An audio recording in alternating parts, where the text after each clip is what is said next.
In today's episode, I'm getting you up to speed on my Terrazzo sweater by Petite Knit, as well as sharing with you what I plan to knit for Christmas for my youngest son, Ronan. It is probably one of the most adorable things I've ever seen knit, and you're sure to have seen it. So if that sounds like just your cozy cup of tea, get comfortable and let's dive in.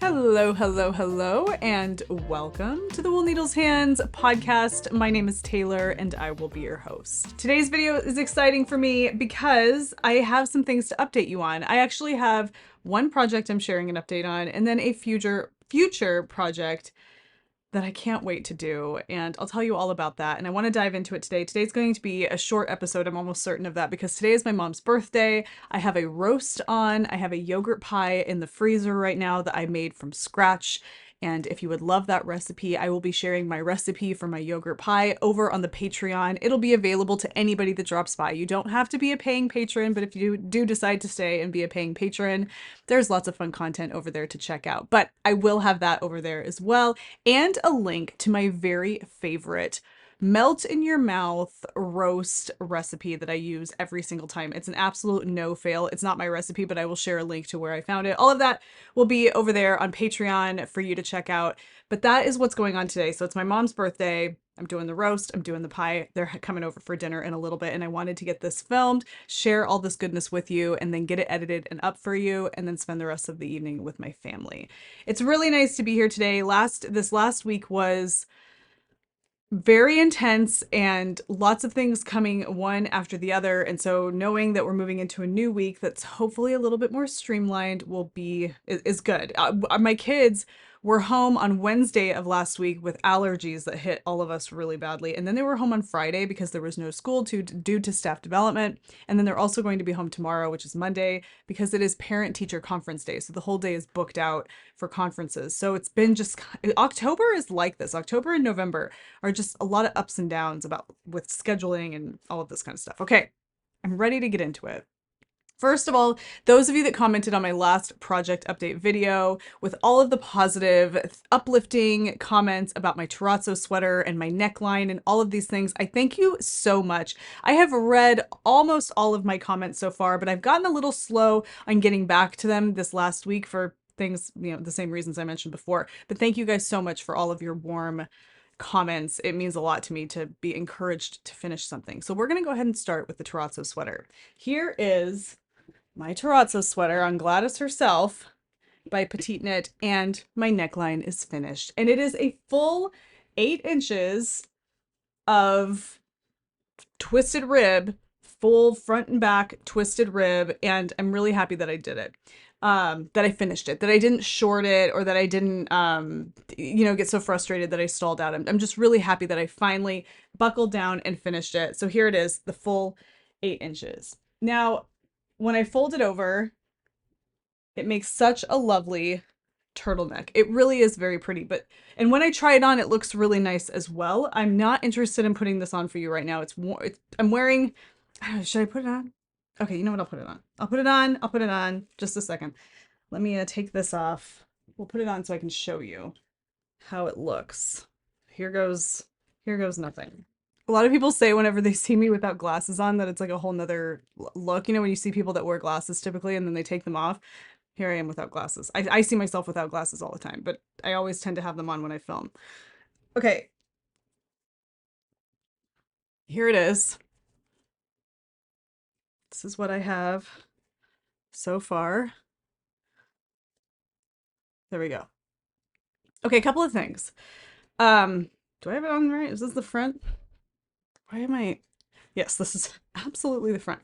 And I've made progress on the body as well. I've been knitting on this, since finishing the neck, which was about 3 days ago. I've been working on the body of the sweater. Okay, so here's the neck, and it's lovely. I really do love this. However, I'm not hoping. I know that when I block this, it's going to open up. From what I gather, this particular type of ribbing does open up a little bit when you block it. So I think it's going to be a little roomier, but even if it weren't, even if this is what it was, I really do like this. The only thing is that when I bound off with the tubular bind off or the Italian bind off, I feel like it's very rigid and kind of tight. And I was hoping that it would give a little bit more so that when the neckline does grow, it doesn't try to pull in right here.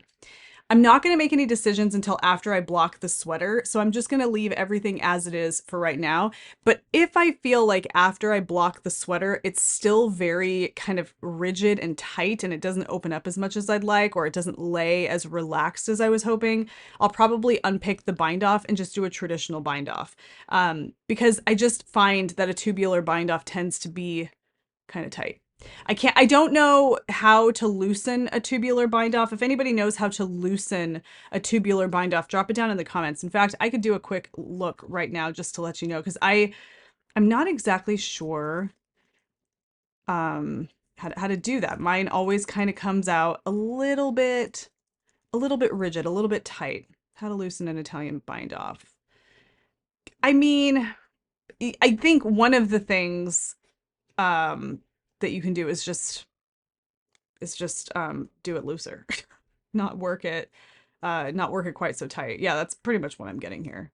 It's just watching your tension, just having a more relaxed tension. It says redo the bind off with more relaxed tension. Yeah, I feel like that's just the answer. It's just you're just relaxing, right? Just relaxing. Maybe I was uptight, I was ready to get it off the needle, so I just kind of did it a little tighter than usual. But honestly too, like, it's gonna open up a little bit regardless of that. And even if it didn't, even if this is the way it looked, I think it looks great. So I'm pleased. I'm very pleased with it. I'm so happy to have this done, because working on the body, this, working through the raglan increases and the sleeve increases and getting that going has just been so much more enjoyable. I mean, I'm working on a larger needle size. I'm able to just do stockinette now as like a nice little palette cleanser. So I'm really, really happy with this. I'm gonna go ahead and take this off. Yeah, lovely. Okay, and then I'm gonna put my cardigan back on. Now this cardigan, boys and girls, this is the cardigan that I kind of hinted at in my last midweek ramble episode about the like store-bought sweaters not being a moral failure. This is a cardigan I picked up from Quince. Quince is a really awesome company. I love their knitwear.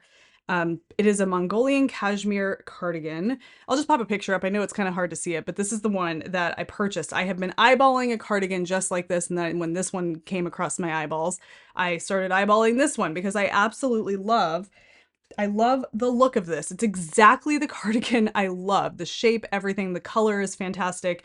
And then of course it's cashmere. It's a really gorgeous fine gauge ribbing, which is not something I have any interest in knitting myself. And I feel very good about the sweater. I think it's just, I've worn it so much. I've worn it so much in the last 3 days since I've gotten it. I love it. Okay, so that's what I have on here.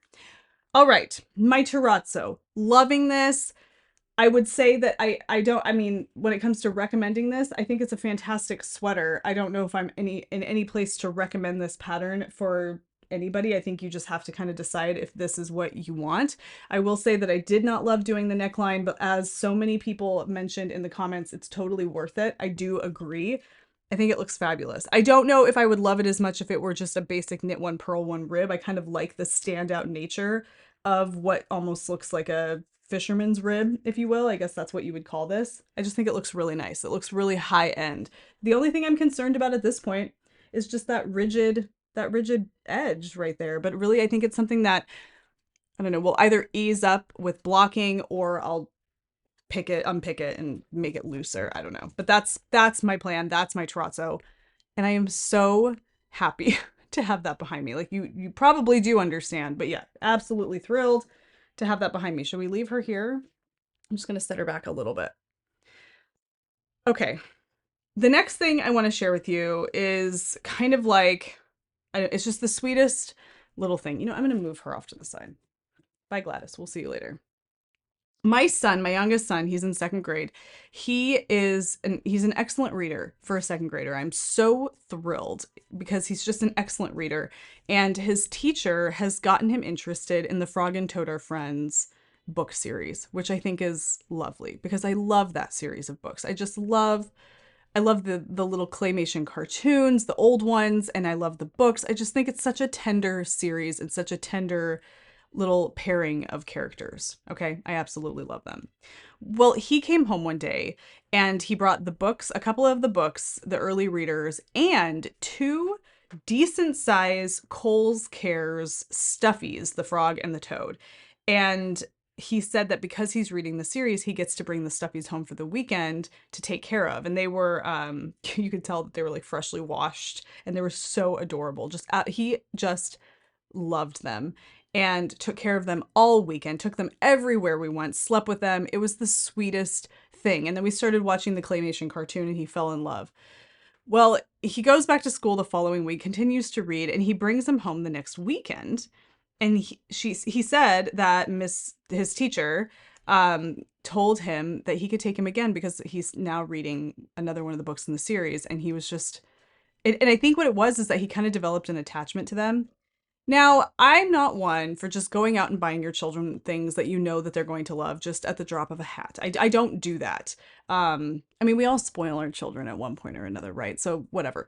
In this particular moment, seeing the way he felt about these little stuffies, I went on to see if I could find, because I had to look on eBay. This is something you have to buy secondhand because those Kohl's Cares stuffies are like limited time only. And I happened to find tags still on, unused, like in the plastic set of these Kohl's Cares frog and toad on eBay. And I couldn't help it. And he's doing so well in reading, and it's just been such a great year for him so far. I pulled the trigger and I bought him. Whatever. Don't judge. And they came and I presented them to him after his parent-teacher conference, which was great. He was, he's doing really well and I felt really good about it. And he just absolutely loves them. And he feels that they're just so special. And so it's the frog and toad and his blue teddy, which is his ride or die main squeeze stuffy, okay? Well, now knowing about frog and toad and obviously having seen the most adorable frog and toad little knit animal pattern, it's getting a little hot in here.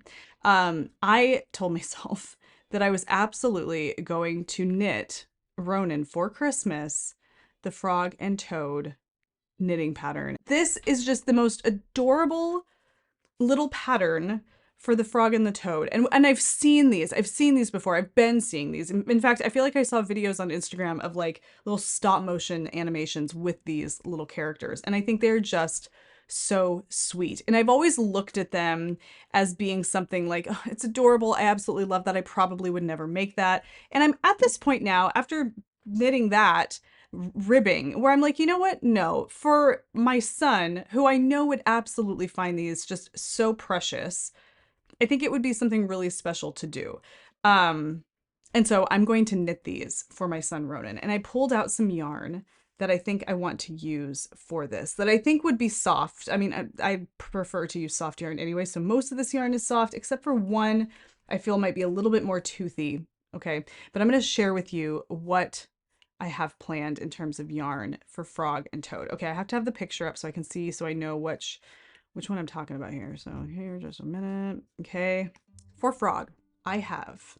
Now, the frog and the toad are knit with a DK weight yarn. However, I'm going to be using my Born, Shorn, and Dyed yarn, which is a sport weight. However, it blooms really well, and it's kind of a mix between a sport and a DK. So I'm going to use these because I think it'd be kind of cool to use my own yarn, and also because they're great colors. So this is the color I'm going to use for frog. And this is the color I'm going to use for toad. Okay, so we have frog and toad. And then frog and toad are wearing clothes. And the clothes are knit in Jameson Spindrift. I don't have Jameson Spindrift, but I have some other things. Now, Toad's little bathing suit number there, the striped one, I'm going to make with this. This is Biche et Bouche. It's their fingering weight. Yeah, Le Petit Lamb's wool in this gorgeous color. So this will go on Toad as part of his bathing suit. Okay, so we got Toad's bathing suit here. Let me get my pictures back. And then this would be paired with it. This is Lovely Valley wool, which is the same yarn that I dye for my Born, Shorn, and Dyed. But this is a fingering weight. I do not dye this yarn. This is a fingering weight marled. So you get like a gray and a white marl merino rambouillet from Lovely Valley wool. Okay, so this is going to make up the little bathing suit for Toad. So it would be like Toad would be this color, and then that would be his bathing suit. And then for Frog, and yeah, I think I like that. I think I like that. Okay, but for Frog, here's Frog. Frog is going to have pants. And I have this yarn, which is a gorgeous non-superwash Peruvian wool from Red Stag Fibers. And I was thinking that that could be the vest for Frog. But then I was thinking, what if I use some of this Knitting for Olive fingering weight here and had that be the little, not vest, the jacket. And have him have a red jacket with brown pants. But then I thought I could keep this for the jacket and the pants for Frog. But what about if I wanted his, if I wanted Toad's little bathing suit to be more jaunty? What if I did this for the bathing suit for Toad? Here's Toad. This is Toad with his bathing suit. Oh, maybe that's the way I should go. So it would be red and kind of essentially a taupe stripe with Toad like this. So it would be Frog and Toad. So here's Toad. Or I should put it like this. Toad. That's Toad's color scheme. And then this is Frog. What do we think? What do we think? I don't know. Or, I mean, there are other things. There are other options too, but I feel like this kind of got me. And then I'm worried, like, is this too close? No, that's not too close. I don't want, because I don't want the jacket for Frog to be too close to Toad in terms of Toad's actual color, but I think we're okay. I think that's good. So yeah, that's my plan. It's such a fun, very vintagey palette of colors, but I really do like this for the little bathing suit for Toad. Oh my gosh, I just think it's the sweetest little thing. And then I think this would also serve as the eyes, the little whites of the eyes, but I don't know, I might end up just using just a bare yarn for the eyes. Maybe even a little tapestry thread or tapestry wool. That's another idea, tapestry wool.